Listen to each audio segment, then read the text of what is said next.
સાર્થક વિદ્યા મંદિર ઓનલાઈન એજ્યુકેશનમાં આપ સર્વે વિદ્યાર્થી મિત્રોનું સ્વાગત છે. હું મધુ દીદી. આજે આપણે ધોરણ 11માં કાવ્ય 9 જે અધૂરું છે એના વિશે માહિતી મેળવીશું. આ કાવ્યમાં આપણે જોયું કે ચક્રવાક અને ચક્રવાકી છે એમને જે એમના ભાગ્યની નિયુક્તિ છે, જે એના ભાગ્યમાં લખેલું છે કે સૂર્યોદય થાય ત્યાંથી સૂર્યાસ્ત સુધી બંને સાથે રહી શકે છે, પણ જેવો સૂર્યાસ્ત થતાં બંને એકબીજાથી વિખૂટું થવું પડે છે, બંને એકબીજાને જોઈ શકતા નથી. એટલે ચક્રવાકી છે ચક્રવાકને એવું કહે છે કે ચાલ આપણે એવી જગ્યાએ જઈએ જ્યાં દિવસ લાંબો હોય. ત્યારે ચક્રવાકીના જવાબમાં કહે કે જ્યાં દિવસ લાંબો ત્યાં રાત્રિ પણ લાંબી હોવાની. એટલે આવી રીતે બંને એકબીજાની સાથે વાર્તાલાપ કરે છે. છેલ્લે આપણે જોયું કે જાણે કાંઠે બેસીને કોઈ કન્યા નાતી હોય એવી રીતે ચક્રવાકી નાય છે અને પાછળથી આવીને ચક્રવાક એની ઉપર જલધારા કરે છે. એટલે આવી રીતે બંને એકબીજા સાથે પ્રણયની ગૂંથણીમાં ગૂંથાયેલા છે. પ્રણયની અભિલાષા એવી છે કે તૃપ્ત થતી જ નથી, સમયનું એને ભાન રહેતું નથી, સમયની મર્યાદા હવે સહન કરી શકતા નથી. એટલે ત્યારે સાંજ થવાની તૈયારી છે. એટલે બંને વચ્ચે જે વાર્તાલાપ થાય છે એને હવે આપણે જોઈશું. હાવા રક્ત દ્યુતિ ઉડી જતા થાય વૃક્ષો સરોષ, હાવા ઠંડી મૃદુ વહનથી સૂચવે છે પ્રદોષ. આકાશે જ્યાં હતી વિચરતી દેવતાઓ ત્યહીંથી, જાગ્યા પ્રેમી વિરલ સુખની મોહનિદ્રા મહીથી. હાવા, હાવાનો અર્થ થાય હવે. રક્ત દ્યુતિ એટલે રાતો પ્રકાશ, જે રાતો પ્રકાશ હતો એ હવે ઉડી ગયો, એટલે કે સૂર્ય સંધ્યાકાળ થવાની તૈયારીમાં છે. એટલે વૃક્ષો છે જાણે રોષ પ્રકટ કરતા હોય સાંજના સમયે, પવન મન વાતો હોય, એટલે જાણે વૃક્ષો આ ચક્રવાક અને ચક્રવાકી માટે જે ભાગ્ય આવ્યું છે, જે એનું વિરહ આવ્યો છે એના માટે જાણે વૃક્ષો પણ ક્રોધ કરે છે. હવે ઠંડી મૃદુ વહનથી સૂચવે છે પ્રદોષ. ઠંડી હવા, મૃદુ કોમળ, વહન એટલે વહેવું, ઠંડા કોમળ પવનો જે વાય છે એ પ્રદોષ સૂચવે છે. પ્રદોષ એટલે કે સંધ્યાકાળ.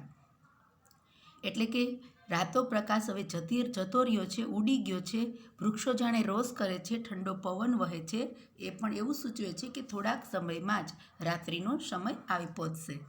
આકાશે જ્યાં હતી વિચરતી દેવતાઓ ત્યહીંથી, દેવતાઓ જે આકાશમાં વિચરતા હતા, દિવસ દરમિયાન ફરતા હતા, તે પણ ત્યાંથી પોતાને નિવાસ સ્થાને જવા જઈ રહ્યા છે.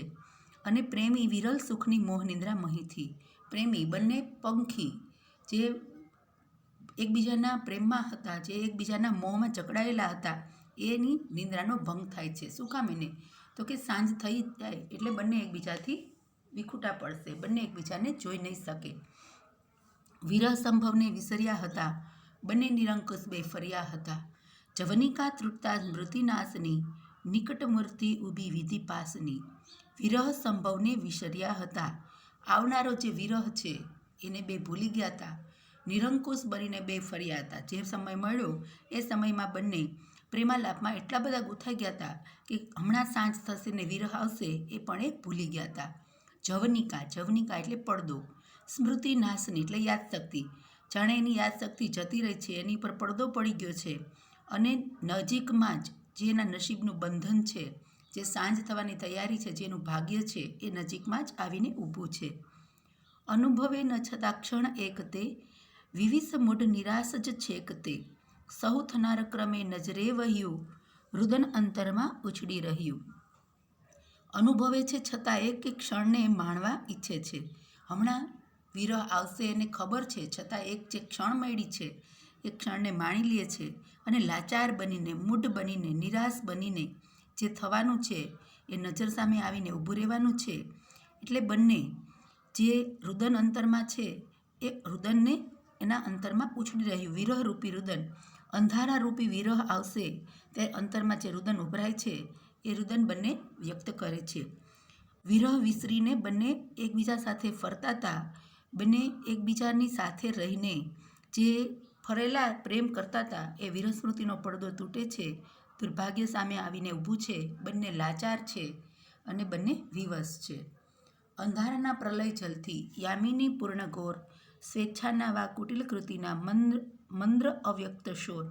ઊંડાણોમાં પડી સૂઈ જતો નિષ્ઠુર પ્રાણકાલ, આભાસોથી થતું યુગલ ઉન્મત્ત એ સ્નેહ બાલ. બંને જે છે એ અંધારાનું પ્રલય જલ, અંધારારૂપી જે પ્રલય આવવાનો છે, યામિની એટલે રાત્રિ, પૂર્ણ ઘોર બિહામણી રાત્રિ, બંને માટે અંધારી રાત આવી ગઈ છે. અને સ્વેચ્છાથી કે વા એટલે કે કુટિલ કૃતિના મંદ્ર અવ્યક્ત સોર, બંનેએ સ્વેચ્છાના કે ક્ષળકપટના જે અવ્યક્ત સોર છે, કાળના ઊંડાણમાં જે પડીને સૂઈ જતો નિષ્ઠુર પ્રાણ છે, એને ભયાનક આભાસથી આ સ્નેહબાલ છે ઉન્મત્ત બની ગયું છે. ઉન્મત્ત એટલે કે ભાન ભૂલી ગયું છે. એટલે કે બંને જે ઊંડાણમાં પડેલો વિરહ છે, એ નિષ્ઠુર પ્રાણ જે પોતાના માટે કાળ જે સમય છે એ ભયાનક આભાસ બંનેનામાં ઉત્પન્ન કરે છે. ત્યારે આ બંને યુગલ છે ઉન્મત્ત બની જાય છે, ભાવોથી બે મસ્ત બની જાય છે. થઈ તદાપી વિમુક્ત પ્રયાસથી, લઈ વિદાય નદી તટપાસથી, મિથુન એ ચડે અવકાશમાં, સ્થિતિ કરે દિન તેજ સકાશમાં. થઈ તથાપી તો પણ એ વિમુક્ત પ્રયાસથી, બંને યુગલ પ્રેમી યુગલ બે વિમુક્ત થઈને નદી કિનારેથી વિદાય લે છે. જે નદી કિનારે બંને બેઠા હતા ત્યાંથી દૂર જવા નીકળે છે. મિથુન પક્ષી યુગલ માટે શબ્દ વપરાણો છે. મિથુન એટલે આપણે જે અનેકાર્થ પૂછાય છે એમાં મિથુન શબ્દ છે તો એનો એક અર્થ થાય 12મા રાશિ જે છે એ રાશિઓમાંની એક રાશિ મિથુન, અને બીજો અર્થ થાય એનો મિથુન એટલે પક્ષીઓનું જોડું કે કોઈ પણ જોડું. એટલે આવી રીતે બંને જે પક્ષી યુગલ છે એ વિમુક્ત થઈને નદી કિનારેથી વિદાય લે છે. આકાશમાં ઊંચે ને ઊંચે એહ ચડે અવકાશમાં એટલે ઊંચે ને ઊંચે આકાશમાં ચડે છે. અને સૂર્યપ્રકાશ જેવું જે સ્થિતિ દિનતેજ સકાશમાં, સકાશ એટલે પણ આકાશ, સૂર્યપ્રકાશ જ્યાં સુધી દેખાય છે, જ્યાં સુધી દિવસ દેખાય છે ત્યાં સુધી તે ઊંચે ઉડવા તૈયાર છે. અવર કાંઈ હવે નથી દેખતા, અવર કાંઈ હવે નથી લેખતા, ચપલ આખરની ક્ષણ એક છતાં, ઉભય જીવન એક થતા દિશે. બીજું કાંઈ જોતા નથી, બીજું કાંઈ એને દેખાતું જ નથી, ધ્યાનમાં પણ નથી લેતા. છેવટની એ ચપળ ચંચળ ક્ષણ છે, છતાં બંને એકબીજાનામાં ઓતપ્રોત થઈને, ઉભય એટલે બંનેમાં એકબીજામાં ઓતપ્રોત થઈ જવું, બંનેમાં એકબીજા સાથે ને સાથે રહેવું. એટલે બંને પક્ષી યુગલને કાંઈ દેખાતું નથી, કાંઈ એ જોવા માગતા પણ નથી, ધ્યાનમાં પણ લેવા નથી માગતા. ચપળ અને ચંચળ ક્ષણ છે છેવટની જે સાથે રહેવાની, એ બંને એકબીજાની સાથે માણી લેવા માગે છે. ધીમે ધીમે ગતિ કરી જતો પશ્ચિમે સૂર્ય જેમ, ઉડી બને ગ્રહણ કરતા ઉન્નત સ્થાન તેમ. જેમ જેમ સૂર્ય છે એ પશ્ચિમ દિશા તરફ ગતિ કરે છે એમ બંને ઊંચા ને ઊંચા, ઉન્નત એટલે ઊંચા સ્થાનમાં ઉડવા પ્રયાસ કરે છે. ઊંચે ને ઊંચે જ્યાં સુધી સૂર્ય દેખાય ત્યાં સુધી ઊંચે ઉડવા પ્રયાસ કરે છે. દ્રષ્ટિ પ્રેરે વિતત ગગને, કાંતિ કંઈ ના જણાય, આછી આછી રસ રહિત ત્યાં વાદળીઓ તણાય. દ્રષ્ટિ પ્રેરે જોવા માટે જ્યાં નજર ફેરવે છે ત્યાં તેજ દેખાતું નથી. વિતત ગગને વિશાળ, વિતતનો અર્થ થાય વિશાળ, નજર ફેરવે છે વિશાળ ગગનમાં પણ ક્યાંય ક્રાંતિ કંઈ ના જણાય, ક્રાંતિ એટલે પ્રકાશ, ક્યાંય તેજ દેખાતું નથી. માત્ર ને માત્ર આછી રસ રહિત વાદળીઓ જ જોવા મળે છે. ઉદ્ધીને રવિબિંબ હવે અડે, અતિ સમુચ્ચતોય તેય હવે ચડે. ક્ષણ લગી પરિરંભ કરી રહે, હૃદય કંપિત સાથ ધરી રહે. ઉદ્ધીનો અર્થ થાય સમુદ્ર, રવિબિંબ એટલે સૂર્યના કિરણો. સમુદ્રને સૂર્યબિંબ સ્પર્શે છે એટલે કે દરિયા કિનારે, નદી કિનારે જ્યાં ક્ષિતિજ મળે છે ત્યાં આકાશ અને ધરતી કે દરિયો બંને એક થતાં દેખાય છે, તો ત્યાં છેલ્લે સૂર્યનું પ્રતિબિંબ, સૂર્યનો પ્રકાશ સમુદ્રની અડે છે, એ સ્પર્શ કરે છે સમુદ્રના પાણીને. એ જોવા માટે ત્યાંથી જાણે સૂર્ય દેખાશે એમ ઊંચે ને ઊંચે પક્ષી યુગલ ચડે છે. ક્ષણ લગી પરિરંભ કરી રહે, પરિરંભ એટલે આલિંગન, એકબીજાને ક્ષણ સુધી આલિંગનમાં લે છે. કંપિત હૃદય સાથે બંને એકબીજાની સાથે ને સાથે રહે છે, એકબીજાની સાથે ને સાથે રહેવા માંગે છે. રોમે રોમ વિરહ ભયની વેદનાથી બળે છે, છૂટી છૂટી સહન ન થતાં મત પાછા મળે છે. પક્ષી યુગલ છે વિરહ વેદનામાં બળે છે, વિરહ આવવાનો છે એમાં એ સળગે છે. વારંવાર છૂટી છૂટી સહન ન થતાં મત પાછા મળે છે. બંને જાણે એકબીજાથી છૂટું નથી થવું, દોડીને છૂટા પડવા માટે થઈને બંને દૂર તો જાય છે, વળી પાછા ઉન્મત્ત બનીને એકબીજાને મળે છે. આપણે પિક્ચરમાં કે સિરિયલોમાં કે જોઈએ છે કે હીરો હિરોઈન હોય છે એમને એમના સ્નેહીજનો દૂર કરતા હોય તો એ એકબીજાથી અલગ કરે છે તો થોડાક દૂર જાય ખેંચીને લઈ જતા હોય અને વળી પાછા દોડીને એકબીજાને ભેટી પડતા હોય તો એવી સ્થિતિ કંઈક અહીંયા પક્ષીઓની છે. બંને દૂર દૂર જવા છતાંય દોડીને પાછા જાણે આલિંગન એકબીજાને આપે છે. વેળા થતા વિધિ દમનની ગાત્ર ખેંચાય સામા, પ્રેમી બને ધ્રુતિ અતિ છતાં થાય સમુંડ આમાં. વેળા, અત્યારે જે વેળા આવી છે, વિધિ નિર્મિત વિરહનો સમય આવ્યો છે, એનાથી એના અંગો સામસામે આકર્ષાય છે. બંને ધીરજ રાખે, ધ્રુતિ એટલે ધીરજ રાખી છે છતાં બંને એકબીજામાં સંમોહિત થઈને દુર્ભાગ્યની ઘડી આવી છે છતાં એકબીજામાં સંમોહિત થઈ જાય છે. સમૂઢ એટલે સંમોહિત, એકબીજાની સાથે અંગો જાણે એના આકર્ષે છે અને બંને પ્રેમી ધીરજ રાખી છે છતાં દુર્ભાગ્યની જે ઘડી આવી છે એમાં જાણે એકબીજાની પ્રત્યે મોહ વધારે ને વધારે એનો ગાઢ બનતો જાય છે. ટળવડે નિરખી રચના વને, તરફડે સમજી રચનારને. વનની રચના જોઈને બંને ટળવડે છે. રચનાર એટલે ભગવાન, વિધિની જે રચના કરી છે, જેના ભાગ્યને બનાવ્યું છે, એ સર્વોપરી સત્તા જાણીને તરફડે છે કે કોઈ પણ વસ્તુ છે તો એ આપણા ભાગ્યમાં છે, થવાનું જ છે, તો આપણે ત્યારે ભગવાન ઉપર છોડીએ છીએ કે ભગવાનની ઈચ્છા. તો એમ અત્યારે બંને પંખી ટળવડે છે, એકબીજાને નિરખવા માટે તરફડે છે, પણ રચનારની ઈચ્છા છે એવું સમજીને બંને એકબીજાથી દૂર થવા તૈયાર થઈ જાય છે. શ્વસન દુઃખિત છેવટે સારતી, પ્રિયતમા વચ આમ ઉચ્ચારતી. શ્વસન એટલે શ્વાસોશ્વાસની ક્રિયા. બંને જે એને પ્રિયતમા એટલે ચક્રવાકી, દુઃખી થઈને નિશ્વાસ નાખે છે અને આંસુ એના આંખોમાંથી નીકળી જાય છે, એની આંખોમાંથી દળદળ પાણી નીકળી જાય છે અને રડતા રડતા એ વચન આમ ઉચ્ચારતી, વચ એટલે વચન, આમ ઉચ્ચારતી એટલે વચનો બોલે છે.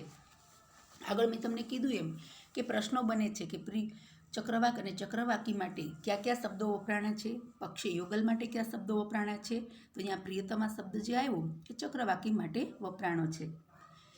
આ પંક્તિમાં એવું કીધું કે બંને જે વિધિની રચના કરનાર છે, ભાગ્યની રચના કરનાર છે, એ રચનારને દોષ દે છે અને અંતે શ્વાસોશ્વાસ ચક્રવાકીના ઉગ્ર બને છે અને રડતી રડતી આંસુ છેવટે સારતી એટલે આંસુ સારતી ચક્રવાકી એવા વચનો બોલે છે.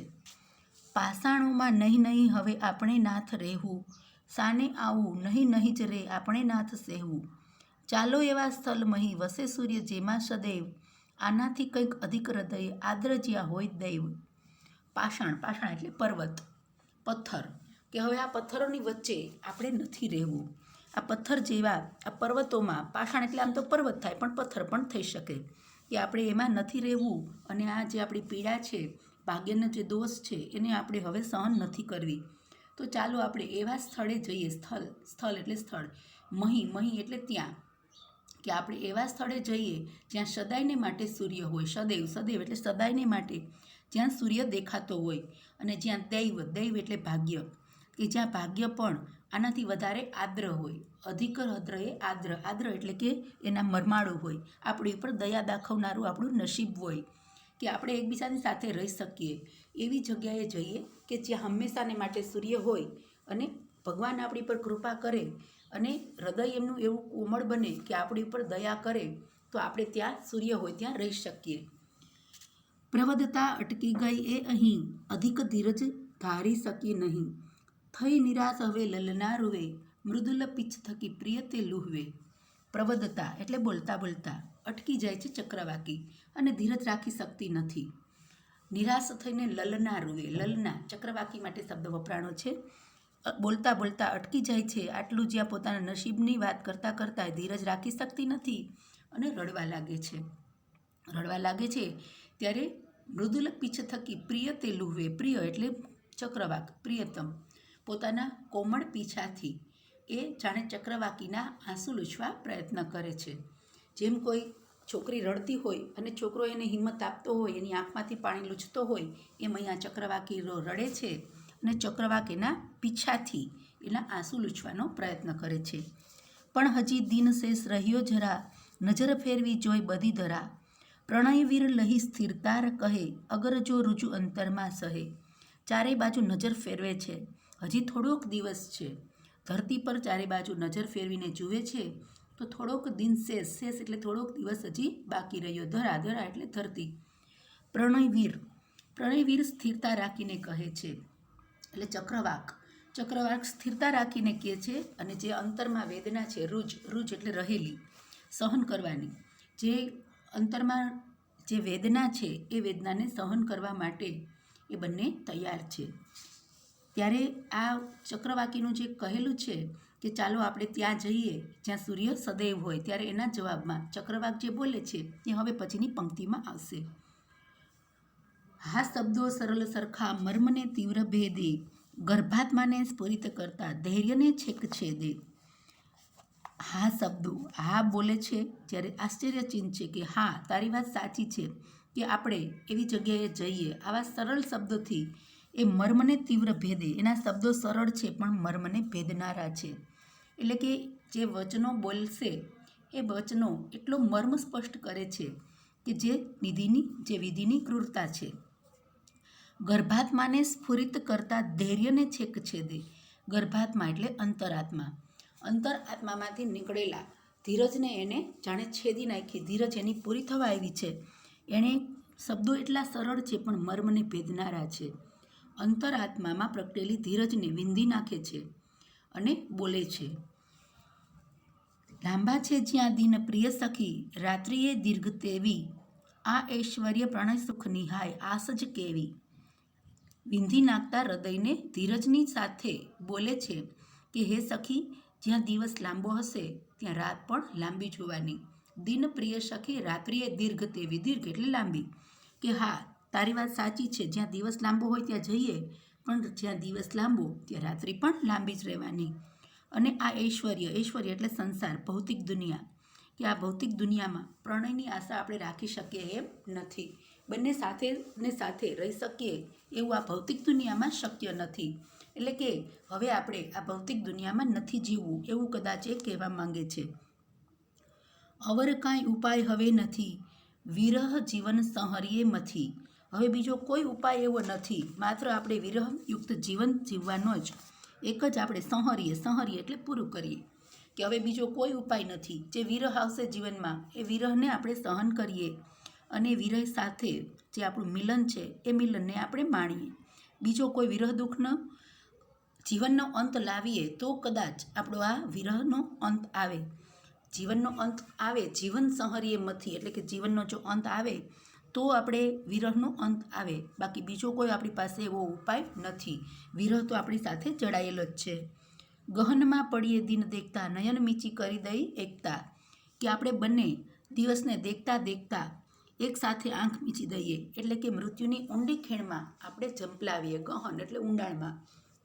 ચક્રવાક એવું કહે છે કે જ્યાં દિવસ લાંબો ત્યાં રાત્રિ લાંબી છે, તો પ્રણય સુખની આશા રાખી શકાય નહીં. આપણી પાસે બીજો કોઈ એવો ઉપાય નથી. માત્ર વિરહને સહન કરીએ અને જીવન વ્યતીત કરીએ, અથવા તો ઊંડી ખીણમાં ઝંપલાવીને બંને આંખ બંધ કરી દઈએ, એટલે કે બંને એકસાથે મૃત્યુને આપણે ભેટી પડીએ. પાછું જોતા દ્વિજ યુગલને અન્યથા થાય ભાસ, ઊંડું ઊંડું દિનકર સમો કંઈક દેખાય હાસ. બંને એકસાથે ઊંડી ખીણમાં ઝંપલાવે છે. પાછું વળીને દ્વિજયુગલ, દ્વિજયુગલ એટલે પક્ષી યુગલ, જોવે છે તો અન્યથા એટલે કે અન્ય રીતે પાછળ બંને પક્ષી યુગલ ઊંડી ખીણમાં ઝંપલાવે છે ત્યારે એને કંઈક ભાસ થાય છે. ઊંડે ઊંડે દિનકર, દિનકર એટલે સૂર્ય, ઊંડે ઊંડે સૂર્ય જેવો કોઈ પ્રકાશ દેખાય છે અને એવો એને હાસ થાય છે. હાસ એટલે કે એવો એને ભાસ થાય છે કે જાણે ઊંડે ઊંડે સૂર્ય ઉગેલો હોય. આહા આહા અવર દુનિયા ધન્ય, એ બોલતામાં નીચે નીચે ઉતરી પડતું વેગથી દંપતી ત્યાં. કે ઓહો, અલૌકિક દુનિયા, કોઈ બીજી દુનિયા છે એવું ધન્ય થઈ ગયા એટલું બોલતા બોલતા દંપતી વેગથી ત્યાં નીચે ઉતરી પડે છે. ઊંડી ખીણમાં ઝંપલાવે છે, પણ ઊંડી ખીણમાં ઝંપલાવતા એમને જાણે સૂર્ય ઉગેલો હોય, ત્યાં નીચે સૂર્ય રહેતો હોય એવો એને ભાસ થાય છે અને કોઈક અલગ જ દુનિયામાં બંને આવી ગયા હોય. એટલે ઝડપથી વેગથી દંપતી ત્યાં જવા ચાહે છે, દંપતી બંને ત્યાં રહેવા ચાહે છે. અધિક એ પ્રકાશ થતો જતો, જવ જનાર્દણો વધતો જતો. એ પ્રકાશ છે જવ એટલે વેગ, એ પ્રકાશ છે અધિક ને અધિક, વધારે ને વધારે પ્રકાશ દેખાતો જાય છે, એનો વેગ વધતો દેખાય છે. એનો જે જનારનો વેગ પણ વધતો ગયો. જેમ જેમ પ્રકાશ વધતો ગયો એમ પક્ષી યુગલ પણ વેગથી ઝડપથી નીચે ઉતરે છે. અમિત એ અવકાશ તણી મહી, ક્યહીં અચેતન એક દિશે નહીં. અમિત એટલે અમાપ, વિશાળ, આકાશમાં ક્યાંય માપી ન શકાય એટલું મોટું આકાશ, અને ક્યાંય અચેતન એક દિશે નહીં. એટલું અમાપ હતું એ જગ્યા, એ આકાશ કે જ્યાં સૂર્ય સદાયને માટે વસે છે, અને એવી દુનિયામાં બંને જતા રહ્યા કે જ્યાં અચેતન એક દિશે નહીં. ક્યહીં અચેતન એક દિશે નહીં એટલે અચેતન, સજીવ સૃષ્ટિ જાણે ચેતનવંતી જ છે ત્યાં, એવો ભાસ બંનેને થાય છે. એટલે કે સદાયને માટે બંને અલૌકિક દુનિયામાં રહેવા જતા રહે છે. મેં તમને આગળ સમજાવ્યું ત્યારે કીધું હતું કે છેલ્લી પંક્તિમાં ક્યહીં ચેતન એક દિશે નહીં, મૂળ લીટી આવી છે, પણ કવિએ ક્યહીં ચેતન એક દિશે નહીં એટલે કે એનો અર્થ એવો થાય કે બંને ઊંડી ખીણમાં ઝંપલાવીને મરી ગયા, બંને મૃત બની ગયા. ચેતન એક દિશે નહીં એટલે ક્યાંય સજીવ સૃષ્ટિ દેખાતી નથી, આવું કહેવાનો અર્થ થાય. પણ કવિની સર્જન શક્તિ એવી છે કે એમણે ક્યહીં અચેતન એક દિશે નહીં એવું પંક્તિમાં અશબ્દ લગાવીને ચેતનની આગળ અ લગાવી દીધો, એટલે આખો કહેવાનો ભાવાર્થ બદલી ગયો કે ક્યાંય અચેતનતા નથી, ચેતન સર્વત્ર વસેલું છે અને સર્વત્ર જીવંત સૃષ્ટિ વસેલી છે, એટલે બંને ત્યાં સદાયને માટે રહી જાય છે એવું છેલ્લી પંક્તિમાં કવિ કહેવા માંગે છે. એટલે કે બંનેને વિરહ આવ્યો છે, પણ એ વિરહની સાથે સાથે એ અલૌકિક દુનિયામાં સદાયને માટે વસવાટ કરે છે. પૂર્વાલાપ જે કાવ્ય સંગ્રહ છે એમાંથી આ લેવામાં આવેલું છે. હવે આપણે પ્રશ્નો માટે જોઈએ તો પ્રશ્નોમાં મુદ્દાસર પ્રશ્નો છે, એમાં તમારે 2-3 વાક્યના અને સવિસ્તર બંને પ્રશ્નો લખવાના છે. તો એમાં સવિસ્તર પ્રશ્નમાં ચક્રવાક મિથુન ખંડકાવ્યનો અંત તમારા શબ્દોમાં લખો. સવિસ્તરમાં ચક્રવાક મિથુન ખંડકાવ્યનો અંત તમારા શબ્દોમાં લખો. એક બીજો પ્રશ્ન છે, ચક્રવાક અને ચક્રવાકીના જીવન ઉપર રહેલો નિયતિનો પ્રભાવ વર્ણવો. એના ઓપ્શનમાં નવનીતમાં તમને એક બીજો પ્રશ્ન આપેલો છે કે ચક્રવાક મિથુન કાવ્યમાં વ્યક્ત થયેલી વિરહ વેદના તમારા શબ્દોમાં વર્ણવો. એટલે સવિસ્તર પ્રશ્ન 2 લખવાના છે. પહેલો એવો છે કે ચક્રવાક મિથુન કાવ્યમાં વ્યક્ત થયેલી વિરહ વેદના તમારા શબ્દોમાં વર્ણવો. બીજો છે ચક્રવાક મિથુન ખંડ કાવ્યનો અંત તમારા શબ્દોમાં લખો. 3-4 વાક્યોમાં પ્રશ્નોના જવાબમાં ચક્રવાક અને ચક્રવાકી માટે કવિએ ક્યાં ક્યાં શબ્દો વાપર્યા છે. ચક્રવાક અને ચક્રવાકી માટે કવિએ કયા કયા શબ્દો વાપરેલા છે. આ 2-3 પ્રશ્નો આપણે હોમવર્કમાં લખશું. નોટમાં આ 3 પ્રશ્નો લખીશું, એક 3-4 વાક્યનો અને 2 સવિસ્તર. તો આ રીતે આપણું આ 9મું કાવ્ય અહીંયા પૂર્ણ થાય છે. હરિઓમ અસ્તુ.